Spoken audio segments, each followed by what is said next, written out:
مرحبا أهلا النوادي. Orang yang sudah mencapai level al-arif billah itu banyak dan punya tanda-tanda, punya alamat. Salah satunya yang di zaman kita ini, dan saya secara pribadi saksikan juga, sekarang lagi datang di Jakarta, Al-Habib Umar bin Muhammad bin Salim bin Hafif. Walaupun saya bukan murid langsung, tapi pernah tinggal di tempat beliau di Darul Mustafa hampir 1 tahun. Saya saksikan bagaimana istiqomahnya beliau di dalam ibadah, di dalam dakwah. Kita kalau dengar itu kita berpikir, kok bisa sehebat itu?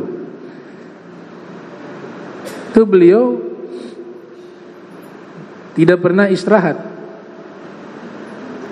Salah satu amalan sederhana beliau itu, yang beliau pegang, setiap solat menggunakan jubah imamah lengkap. Solat 5 waktu dan solat sunnah, gak pernah berani pakai baju biasa. Alasannya karena sedang menghadap Allah, saya gunakan pakaian terbaik. Itu ciri-ciri arif billah. Tidur mungkin 2 jam, 3 jam satu hari. Dan dakwanya beliau konsisten dari kecil, bukan dari muda, dari kecil. Ayah beliau mufti di Tarim, Al-Habib Muhammad. Habib Umar sering diajak oleh ayahnya ketika ayahnya berdakwah, berpindah dari satu tempat ke tempat lain, dari satu kota ke kota lain, dari kecil. Sampai tiba di hari Jumat, beliau bersama ayah beliau, menemani ayah beliau, selesai sholat Jumat, dijemput sama komunis. Ayah beliau dijemput sama komunis, dititipkan rida kepada Habib Umar yang masih anak-anak. Ayahnya mengatakan, kalau Abah sudah tidak balik, ya sudah, ini kamu tunggu beberapa menit di sini. Kalau tidak balik, pulang ke rumah, bawa rida, kasih ke ibumu. Dan itu pertemuan terakhir Habib Umar dengan sang ayah. Sampai sekarang entah di mana ayah beliau. Mufti ayahnya, kakaknya mufti.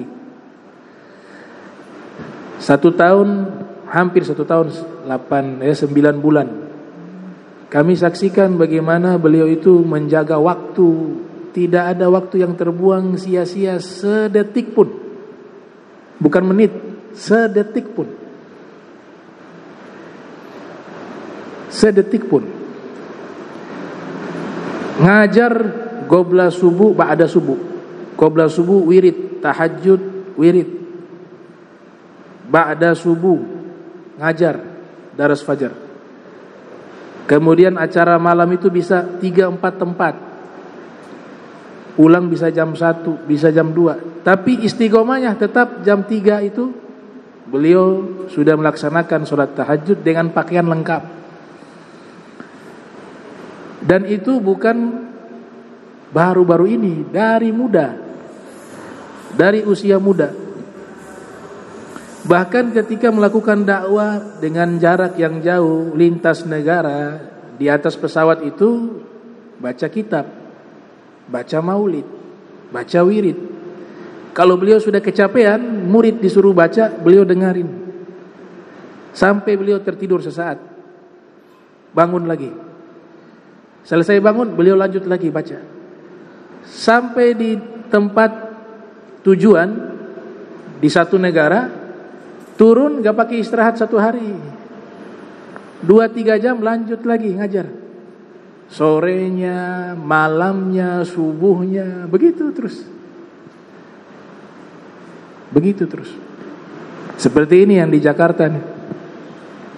Ini yang di Jakarta, perjalanan pesawat mungkin puluhan jam itu, dari Yaman ke Indonesia. Sebelum berangkat itu ada kegiatan di luar kota. Sudah dakwah di luar kota yang ada di Yaman. Tiba berangkat, ke Indonesia sampai di Jakarta mungkin sudah pagi jam 10 apa jam 11, tiba sorenya itu sebelum asar sudah ada kegiatan rauha. Mereka kalau acaranya bukan 1-2 jam, bisa 4 jam, bisa 3 jam, paling sedikit 3 jam, 2 jam. Rauha, habis rauha lanjut lagi. Belum terima tamu. Subuh Istiqlal. Habis dari Istiqlal lanjut di Cidodol pagi sampai dohor. Habis dohor ada asar lagi acara. Nih sebentar malam lanjut lagi di Monas dan nanti berangkat. Begitu aktivitasnya. Nah, kalau pakai motivasi yang disebut sebagai motivasi orang biasa, dakwah ya sekedar dakwah saja, gak mampu. Makanya pernah ditanya, wahai Habib, kenapa engkau sampai murid-murid yang lain itu merasa kasihan? Kenapa harus memaksa diri capek seperti ini? Ya, jawabannya sederhana. Ya, saya takut ada waktu saya yang nanti ditanya di hari kiamat yang terbuang sia-sia. Saya takut. Saya takut ada waktu saya nanti ditanya oleh Rasulullah atau ditanya oleh Allah, ternyata ada waktu saya yang terbuang sia-sia. Saya takut itu. Jadi saya mencapekkan diri saya di dunia, nanti saya istirahat di akhirat saja. Itu manusia yang hidup di zaman kita, ulama besar. Dan Habib Umar itu sekarang masuk sebagai ulama berpengaruh antara nomor 1 atau dua. Ulama berpengaruh di dunia internasional nomor 1 atau nomor 2. Antum bisa lihat kalau buka Google tuh keluar tuh. Nah, kita harus mengakui kelebihan. Saya saksi mata. Ikut 3 hari 2 hari sakit. Iya. Padahal kita menganggap, oh saya sudah sungguh-sungguh. Ternyata ketika bercermin kepada orang yang jauh lebih dahsyat, kita gak ada apa-apanya gitu. Habib Umar masuk ke wilayah Magom tersebut bukan dengan gratis, tapi beliau mujahadahnya luar biasa. Dan memang di rumahnya memang ditarbiyah. Jadi rumah mereka itu bagaikan pesantren. Al-Habib Umar ceritakan ketika ngobrol dengan saudara-saudaranya di dalam rumah, kemudian mungkin ada membahas sesuatu yang lucu, tertawa mereka, mengeluarkan suara terbahak-bahak. Sang ibu mendengar itu, ditegur mereka, mengatakan bahwa tidak layak di rumah yang di dalamnya isinya ilmu dan tarbiyah nabawiyah kalian tertawa semacam itu pelanggaran besar. Mereka merasa itu satu pelanggaran. Itu di rumahnya sang ibu seperti itu. Bahkan ketika Habib Umar membeli mobil baru, apa dikasih sama murid atau dibeli, wallahu alam, ingin menghibur sang ibu, ajak jalan-jalan. Sang ibu ini sudah tahu Al-Habib Umar ini hidupnya hanya ibadah, belajar, mengajar, dakwah, itu saja. Ingin rekreasi, ada mobil baru. Dipanggil sang ibu masuk ke mobil, di dalam mobil sudah penuh dengan kitab. Ternyata di belakang ada murid. Jadi sepanjang rekreasi murid baca kitab di belakang, Habib Umar mendengar. Tidak terbuang waktu sedikit pun. Sampai sang ibu mengatakan, ya waladi, wahai anakku, ini mobil jadi pesantren. Bukan mobil, isinya pesantren. Sama seperti di pesantren dan di dalam mobil itu sama. Jadi ini termasuk ulama yang luar biasa yang hidup di zaman kita dan diakui oleh ulama-ulama yang ada di berbagai penjuru dunia, khususnya ulama-ulama besar yang ada di Mesir, di Jordan. Ya, beliau keliling dan murid beliau dari berbagai negara. Ini yang unik juga nih. Kalau antum buka itu video lama Guru Sekumpul, kan pernah mengatakan tuh. Padahal waktu itu Habib Umar tidak setenar saat ini. Itu video lama, puluhan tahun yang lalu. Guru sekumpul mengatakan siapa yang belajar ke Habib Umar 4 tahun apa 6 tahun, saya lupa itu. Dia sabar 4 tahun saja atau 6 tahun saja. Sabar, diridhoi oleh Habib Umar, keluar pasti jadi orang alim. Dikasih futuh. Mencetak orang itu jadi alim butuh puluhan tahun. Saya saksi mata, itu murid-murid beliau ada dari Jerman, ada dari Australia. Kadang mu'allaf, bahasa Arab saja tidak bisa. Oh, belajar 4 tahun jadi ulama pulang. Bahasa Arabnya fasih. Kalau tidak lewat yang namanya keramat itu gak bisa. Dan beliau cerminan habaib tempo dulu, tanpa menafikan habaib-habaib yang lain. Semua punya kelebihan. Setiap ulama punya kelebihan. Tapi ini momentum beliau datang. Kebetulan saya bahas. Dan saya 9 bulan di Darul Mustafa. Saya saksikan itu. Belum lagi akhlaknya. Antum bayangkan capek seperti itu di hadapan orang senyum. Itu tidak mudah. Tidak pernah marah. Senyum. Makanya panitia biasanya memberikan pengumuman. Ini juga menjadi satu adab. Kalau di Ternate sih gak terlalu masalah, sedikit. Kalau di Jakarta itu jamaah ratusan ribu. Bisa bayangkan kalau ribuan saja. Mereka semua berebutan ingin bersalaman dengan Habib Umar. Itu kadang-kadang beliau hampir jatuh. Berebutan ribuan. Panitia sudah kasih tahu, tolong ini beliau capek. Kalau kalian cinta tidak harus paksa untuk jabat tangan, mencium tangan. Cinta, kasihan lihat kondisi beliau, cukup dari jauh, itu berkahnya lebih banyak daripada mengganggu beliau. Iya, kalian yang hadir tidurnya banyak. Beliau gak tidur-tidur. Tidur mungkin 3 jam, 2 jam. Coba perhatikan di videonya. Tadi pagi di Cidodol, Hall Syekh Abi Bakar bin Salbi itu ratusan ribu, entah berapa banyak, lebih kayaknya tuh. Bisa jutaan juga tuh. Beliau kasih kesempatan ke beberapa ulama lainnya, termasuk murid-muridnya berceramah dulu. Iya kan? Ini ceramah. Itu sebenarnya beliau ngambil waktu untuk tidur sesaat.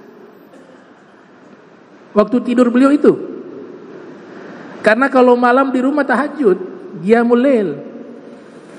Sampai salah satu murid mengatakan, "Bib, kapan antum istirahat?" Kata Habib Umar, "Waktu saya tahajud itu saya istirahat." Waktu tahajud itu istirahat. Artinya apa? Sudah tidak ada waktu lagi istirahat. Tuh. Dikasih kesempatan murid ini ceramah. Beliau itu sedang istirahat, tidur sesaat. Karena mereka luar biasa. Subuh itu ngajar, sebelum subuh baca wirid, malamnya tahajud. Habis subuhnya belum selesai mengajar, karena ada baca kitab di Istiqlal tadi subuh, kitab Fathul Basairil Ikhwan fi Syarhi Dawairil Islam wal Iman wal Ihsan wal Irfan, karya Al-Habib Abdurrahman bin Faqih. Selesai baca itu mereka baca wirid, Al-Wirdul Latif. Pulang itu ada tamu biasanya juga, gak langsung tidur. Nah, ini saya katakan alamat al-arif billah. Orang yang mengenal Allah, salah satunya sangat disiplin terhadap masalah waktu. Waktu itu dianggap sangat mahal. Kalau tidak mengenal Allah, tidak mungkin mereka bisa menghargai waktu. Solat sunnah beliau, wah beliau kalau Ramadan solat tarawih, khatam Al-Quran,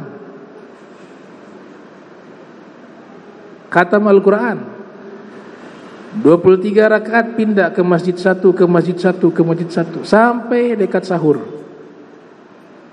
Dan itu Habib Umar mengikuti semuanya. Bahkan beberapa tempat beliau jadi imam. Belum lagi kesibukan menulis kitab. Beliau punya karangan kitab juga sangat banyak.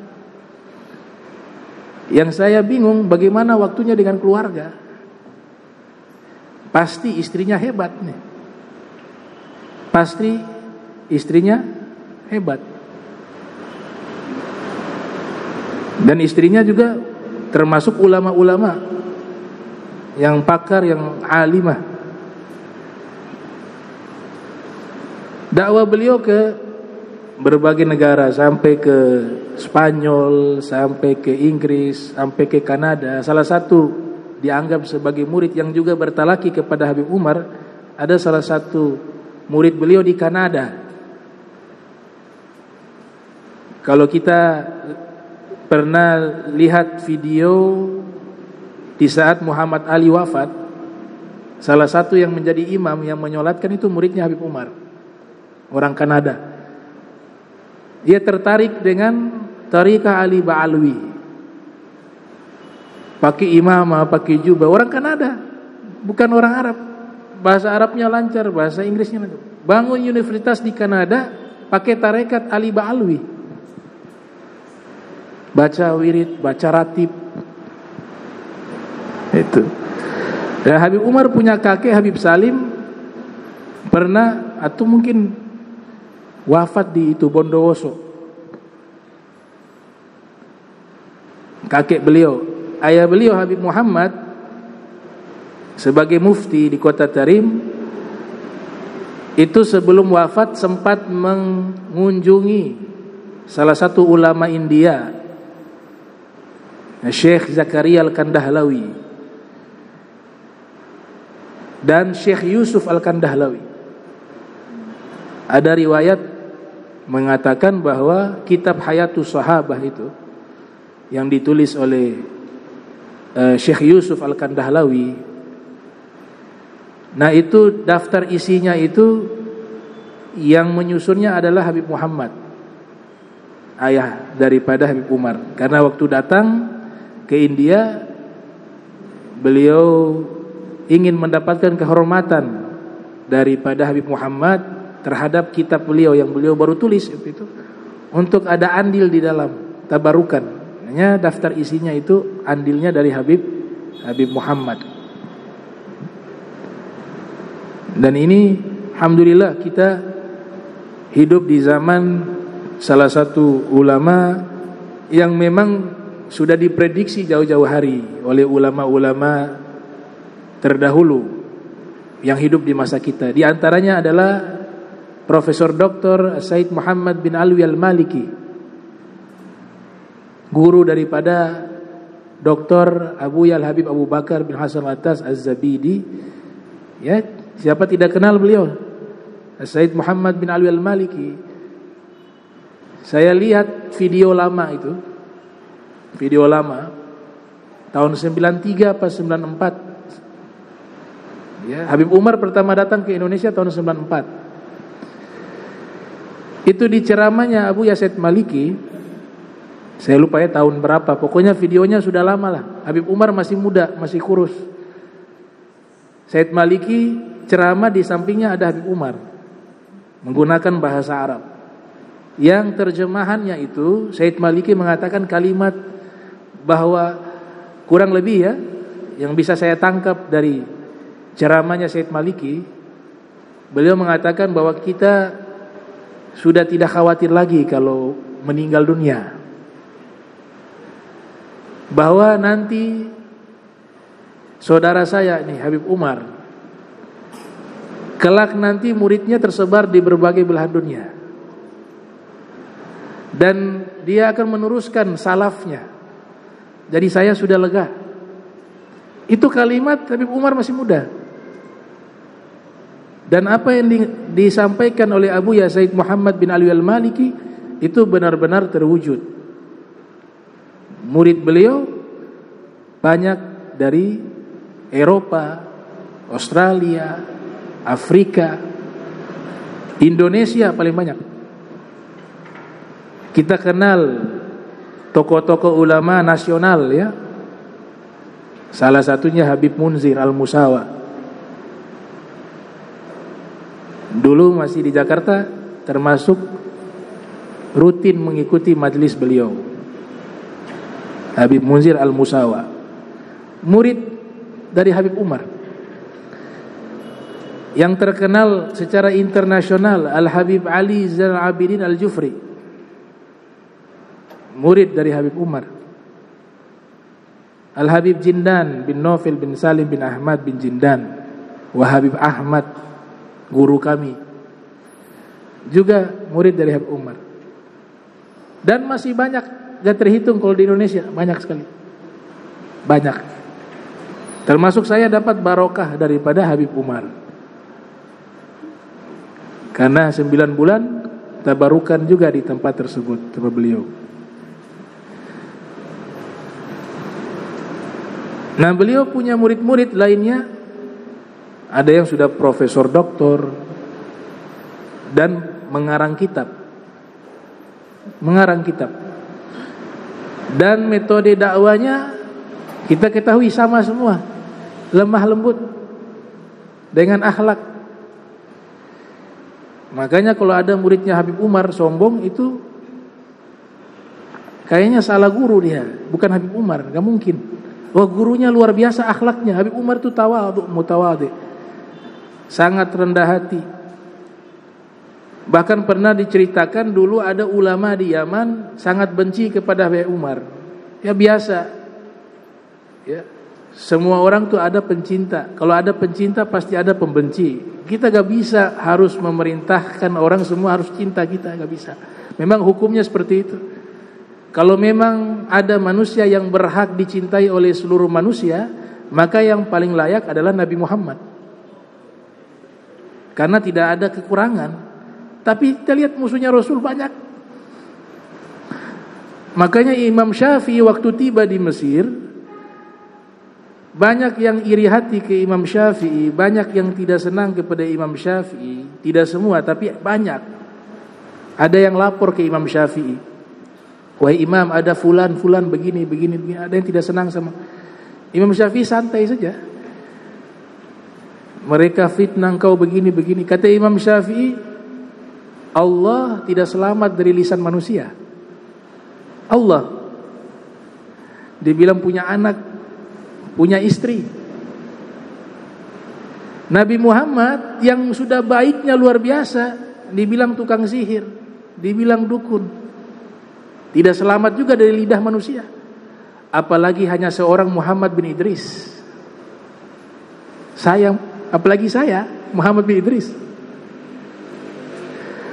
Nah, ini salah satu ulama ini yang ada di Yaman. Dia saking benci ke Habib Umar, dia buat kitab yang isinya caci maki Habib Umar. Kitab resmi, dicetak, dijual di toko-toko kitab. Isinya cacian, makian, penghinaan. Ada undangan waktu itu, Presiden Yaman di zaman itu berkunjung ke Darul Mustafa. Qadarullah yang termasuk menemani presiden itu salah satu ulama yang menulis buku yang mencaci maki Habib Umar. Dia juga khawatir juga nih. Ini buku sudah tersebar. Tiba datang di Darul Mustafa, disambut oleh Habib Umar, termasuk ulama yang menulis kitab yang mencaci Habib Umar itu. Disambut dengan baik, dilayani sebagai tamu yang mulia, bahkan didudukkan di samping beliau. Murid lain kenal, nah ini kurang ajar yang ini nih. Panas murid. Reaksi seorang murid tidak salah waktu itu. Justru yang salah, sudah apa-apa. Itu salah. Guru kamu dihina, gak ada cemburu di situ, gak ada gerakan hati. Ada yang salah dengan kecintaanmu kepada guru. Gak ada pembelaan. Tapi memang ini Habib Umar ingin mendidik murid-muridnya naik ke level yang lebih tinggi. Ternyata ketika beliau ngobrol sama ini tamu yang menulis kitab mencaci maki Habib Umar, salah satu murid dari Indonesia tidak kuat. Dia menghampiri Habib Umar dan mengatakan, "Bib, mohon maaf, itu yang di samping Habib layani dia itu yang nulis kitab caci maki antum." Habib Umar marah kepada murid, bukan marah kepada ini. Uskut, kau diam. Ini tamu saya. Saya tahu siapa dia. Hebat tidak? Jadi dari awal Habib Umar tahu ini yang caci maki saya. Tapi datang sebagai tamu, Habib Umar layani. Memang di sini kita bisa lakukan, bisa. Tapi pasti Bafeto di belakang. Iya. Jamu dia bilang kurang ajar itu dia. Itu aja. Di depan dia pura-pura baik, tapi di dalam Bafeto sembunyi. Itu level hati kita mungkin rata-rata di situ. Tapi Habib Umar tidak. Beliau betul-betul memaafkan. Karena jelas dari ekspresi beliau. Dan beliau tidak mau baca buku begitu. Gak ada waktu melihat hal-hal yang tidak baik. Mereka dididik untuk melihat, mendengar semua yang baik. Biasanya para aulia, para asfiya, hal-hal yang semacam itu, yang tidak baik itu gak mau dilihat, tidak mau didengar. Ada orang masyarakat di Irak panik, daging kambing naik harganya. Panik mereka. Ayo kita adukan ke Ibrahim bin Adham pada waktu itu. Fir riwayah Sufyan Ats-Tsauri. Mereka datang kepada Ibrahim bin Adham atau Imam Sufyan Ats-Tsauri lagi ibadah, minta waktu, ada hal penting mau disampaikan. Baik, beliau punya wirid, punya ibadah khusus, akhirnya diliburkan gara-gara katanya ada hal yang sangat penting. Duduk beliau sama ini orang-orang, ada masalah apa? Ini Syekh, daging kambing harganya naik sekarang. Kata Ibrahim bin Adham, kalian sudah membuang-buang waktuku. Kalau harga daging kambing naik, kalian beli ikan, makan ikan, selesai. Ukhruju, keluar. Kayak begitu, gak suka didengar hal-hal yang tidak baik. Karena mereka prioritaskan sesuatu yang jauh daripada itu. Sekalipun kita pusing, tidak menyelesaikan masalah. Apa? Kita stres 2 kali masalah. Masalah sudah naik harga, yang kedua berpikir jadi masalah juga bagi dirinya. Nah, Habib Umar maafkan dia sampai akhirnya 3 hari nginap di rumahnya Habib Umar ini. Dijamu sebagai tamu. Akhirnya dia tidak enak hati. Dalam hatinya dia katakan, ini tahu tidak ya? Habib Umar tahu tidak bahwa yang saya ini salah satu yang menulis kitab mencaci maki Habib Umar. Hari ketiga, tamu kan 3 hari, ya kan? Fama wara'a dzalik fahuwa shadaqah. Lebih dari 3 hari menjadi sedekah. Selesai 3 hari sudah mau pamitan. Akhirnya Syekh ini dia mengungkapkan dirinya. Dia mengatakan, wahai Habib, mohon maaf sebelum pamit ini, ikut rombongan presiden mau balik ke Sana'ah. Saya mau sampaikan, antum tahu tidak, saya ini yang nulis kitab yang isinya mencaci maki antum dan sudah dicetak tersebar. Tahu tidak? Apa kata Habib Umar? Saya tahu dari awal. Dari awal saya sudah tahu. Kaget dia. Terus kau tidak ada marah sama saya? Habib Umar mengatakan, mungkin kau belum kenal saya. Kau belum kenal saya, makanya kau nyatakan seperti itu. Dan itu saya maafkan. Kalaupun ada yang benar, kejelekan di dalam buku itu untuk diri saya anggap itu sebagai nasihat bagi diri saya. Dan saya mengucapkan terima kasih agar saya bisa memperbaiki diri saya. Tapi kalau itu tidak ada di diri saya minta kepada Allah, semoga Allah ampuni dirimu. Selesai. Akhirnya menangis dia, tobat, sekarang jadi pengikut setia Habib Umar. Berubah dia. Gara-gara apa? Akhlak.